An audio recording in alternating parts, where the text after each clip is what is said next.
For more about this, we turn to Moisés Naím, editor of the magazine Foreign Policy and a former minister of Trade and Industry in Venezuela before Hugo Chávez came to power.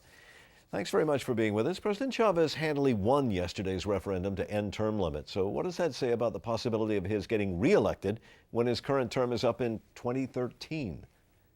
That he has very good chances of being reelected, and he has not been shy of deploying all the massive resources of the state to influence this election. And in fact, he tried this before, of trying to lift term limits. 15 months ago, he had another referendum that he lost. And then he said, I'm going to try this again and again until I get it passed. And yesterday, he was successful.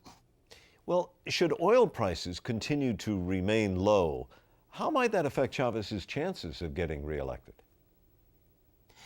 President Chávez has a very expensive political lifestyle. He's a spendthrift. He likes to spend a lot of money, very often money that belongs to the Venezuelans at large, but he doesn't have any checks and balances, and he can use the resources of the state at will. If the oil prices go down and his budget is more constrained, and he therefore loses popularity, he will have to resort to other methods to retain power. And we have seen governments around the world that are willing to use non-democratic, more repressive methods to stay in power.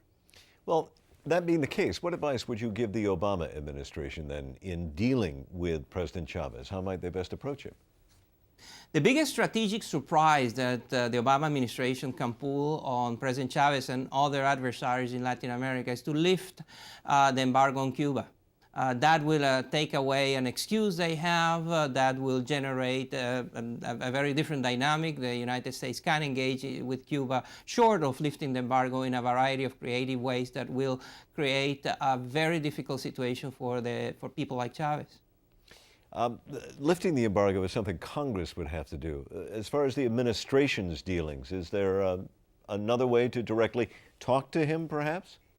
Well, yes, he can certainly, and he has recently said, after being very negative against President Obama and saying that he had the same stench as President Bush, he recently said that nonetheless he would be willing to talk to President Obama, and probably they should. But again, normalizing relationship with Cuba is a very powerful tool in the hands of the U.S. government. Moisés Naím, thank you very much. We appreciate your insights. Thank you.